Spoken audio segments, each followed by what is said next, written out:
بسم اللہ الرحمن الرحیم اللہم صلی علی محمد وعلی آل محمد کما صلیت علی ابراہیم وعلی آل ابراہیم انک حمید مجید اللہم بارک علی محمد وعلی آل محمد کما بارکت علی ابراہیم وعلی آل ابراہیم انک حمید مجید الحمدللہ رب العالمین والصلاة والسلام علی سید المرسلین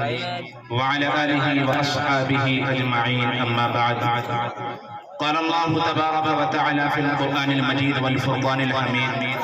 أعوذ بالله من الشيطان الرجيم بسم الله الرحمن الرحيم الرحمن علم القرآن خلق الإنسان علمه البيان صدق الله العظيم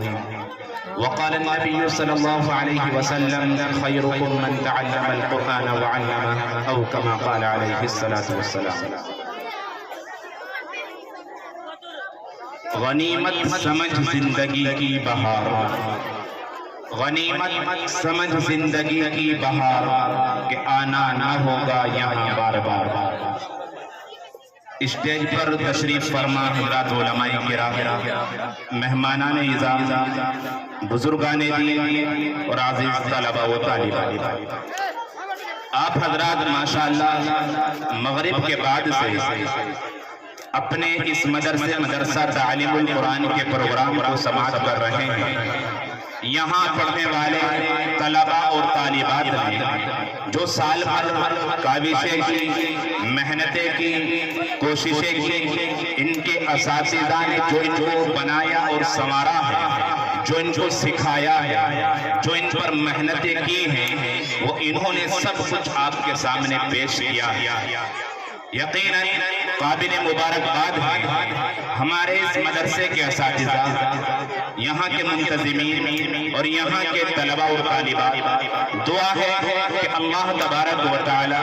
ان کو مزید ترقیات سے مالا مال آمین حضرات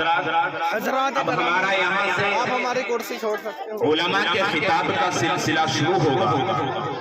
قبل اس کے کہ میں ان بزرگوں کو ان علماء دین کو آپ حضرات کے روبرو کروں میں یہ کہہ دینا ضروری اور لازم سمجھتا ہوں کہ میں اور آپ یہاں صرف اور صرف اللہ کی نسبت پر جمع ہوئے ہیں میں اور آپ یہاں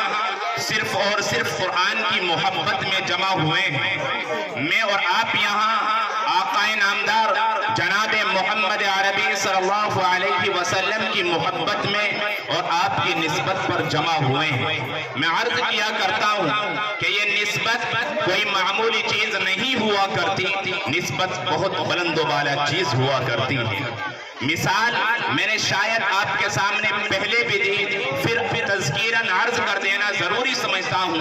تاکہ آپ یہاں آنے کے مقصد کو سمجھیں یہاں سنجیدگی کے ساتھ بیٹھیں اور ماحول کو دینی ماحول بنا کر رکھیں یہاں ہم لوگ جمع ہوئے ہیں دین کی نسبت پر آئے ہیں نبی کی محبت پر آئے ہیں اور نبی کی نسبت پر آئے ہیں اور نسبت کتنی بڑی چیز ہوا کرتی ہے آپ اس مثال سے اچھی طرح سمجھ سکتے ہیں کہ ایک کاغذ مارکیٹ کے اندر ہے وہ کاغذ مارکیٹ میں آنے کے بعد کچھ اس کا حصہ اخبار کے اندر استعمال ہوتا ہے کچھ اس کا حصہ مٹھائی کے ڈبے کے اندر استعمال ہوتا ہے کچھ اس کا حصہ ردی کے اندر استعمال ہوتا ہے اور استعمال ہونے کے بعد ٹھوکروں میں آ جاتا ہے سڑکوں پر آ جاتا ہے کوڑا کرکٹ کے مقام پر آ جاتا ہے لیکن اسی میل سے نکلا ہوا اسی دکان سے خریدا ہوا ایک کاغذ وہ ہے کہ جس پر قرآن شائع ہوتا ہے جس پر قرآن چھپتا ہے جس پر میرے اور آپ کے آقا کا فرمان چھپتا ہے احادیث مبارکہ چھپتی ہے آپ جانتے ہیں کہ وہ کپڑا استعمال ہونے وہ کاغذ استعمال ہونے کے بعد ٹھوکروں میں نہیں آئے گا کوڑا کرکٹ کے مقام پر نہیں جائے گا بلکہ اگر ایک اس شخص کے پاس کہ جس کے پاس ادنا سا ایمان ہے وہ ظاہراً مسلمان ہے سر پر اس کے ٹوپی نہیں باشرہ نہیں ہے وہ نمازی نہیں ہے حاجی نہیں ہے لیکن اس کے باوجود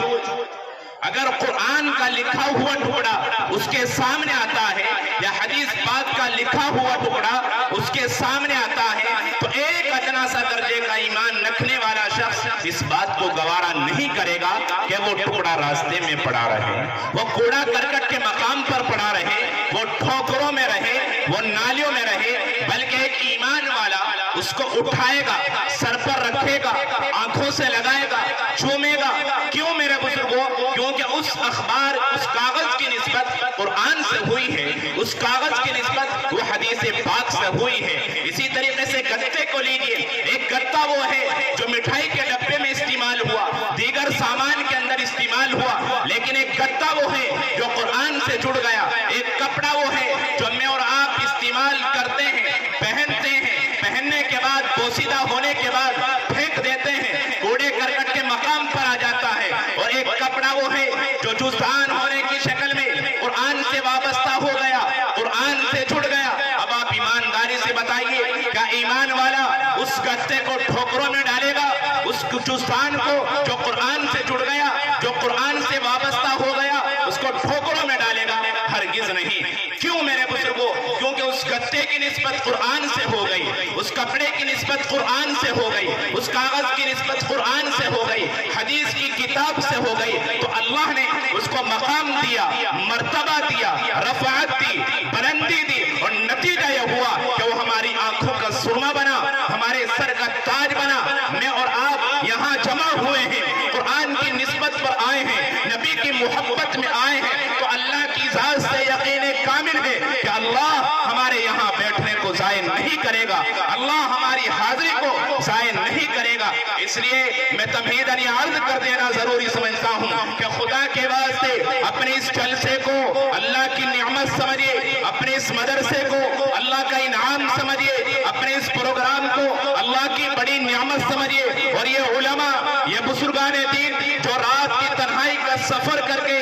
دور دراز سے چل کر بہنا سندلسل کی سرزمین پر حاضر ہوئے ہیں، آپ کی محبت میں آئے ہیں، نبی کی محبت میں آئے ہیں، قرآن کی محبت میں آئے ہیں، قرآن کے پڑھنے پڑھانے والے ان چھوٹے چھوٹے معصوم بچوں اور بچوں کی محبت میں آئے ہیں۔ خدا کی قسم کہنا چاہتا ہوں کہ یہاں رات کی تنہائی ان علماء کو دنیا کی غرض کھینچ کر نہیں لائی، یہ آپ کی دعوت کھانے کے لیے نہیں آئے، آپ سے کسی چیز کا مطالبہ کرنے کے لیے نہیں آئے، بلکہ یہ آپ کے مدرسے کی محبت میں آئے ہیں، نبی کی محبت میں آئے ہیں، قرآن کی محبت میں آئے ہیں۔ اس لیے میرے بزرگوں، نوجوانوں اور پیارے بچوں اور پسے پردہ بیٹھی ہوئی پیاری ماں اور بہنوں، میں یہ کہہ دینا ضروری اور لازم سمجھتا ہوں کہ خدا کے واسطے اس پروگرام کو ایک ایمانی پروگرام سمجھیے، دینی پروگرام سمجھیے، علمی پروگرام سمجھیے، کیونکہ اس کی نسبت بہت اعلیٰ ہے، اس کی نسبت بہت بلند و بالا ہے، اور جب ہم اس کی قدر کریں گے تو اللہ تبارک و تعالی نوازیں گے۔ لَإِن شَكَرْتُمْ لَأَزِيدَنَّكُمْ وَلَإِن كَفَرْتُمْ إِنَّ عَذَابِي لَشَدِيدٌ۔ سنو، اگر شکر گزار بندے بنو گے، نعمت کی قدردانی کرو گے، فرمایا لَأَزِيدَنَّكُمْ، میں ضرور بھی ضرور تمہیں بڑھا کر دوں گا۔ وَلَئِن كَفَرْتُمْ، اور اگر ناشکری کرو گے، ناقدری کرو گے، یہاں جلسہ ہوگا، گھروں کے اندر رہو گے، یہاں جلسہ ہوگا، یہاں علماء آئیں گے، باہر راستوں پر گھومو گے، وہاں بیٹھ کر غیبتیں کرو گے، چغلیاں کرو گے، اس ماحول کی، اس جلسے کی، اس ایمانی فضا کی قدر نہیں کرو گے۔ فرمایا ان عذابی لشدید، پھر میرا عذاب اور میری پکڑ بھی بڑی سخت ہے۔ ہم چاہیں گے کہ اپنے مدرسے کے اندر، اپنے گاؤں کے اندر ایک جلسہ کریں، علماء کی زیارتیں کریں، علماء کو بلائیں، قرآن کی محفل سجائیں، نبی کے دیوانوں کو بلائیں، لیکن یہ موقع ہاتھ میں نہیں آئے گا کب؟ جب ہم اس جلسے کی اور ان جیسے عظیم پروگراموں کی قدر نہیں کریں گے، پھر اللہ اس نعمت کو چھین لیں گے۔ اس لیے میرے بزرگوں، مجھے آگے بولنے کی ضرورت نہ پڑے، میں آپ سے بہت ادب کے ساتھ درخواست کرتا ہوں کہ خدا کے واسطے اجر سمجھ کر یہاں بیٹھیے، اپنی ضرورت سمجھ کر یہاں بیٹھیے، اپنے بچوں کی محبت میں یہاں بیٹھیے، اپنے مدرسے کی محبت میں یہاں بیٹھیے، اور ان علماء کی عقیدت میں، ان کی محبت میں، ان کی زیارت کرتے ہوئے اور ان کے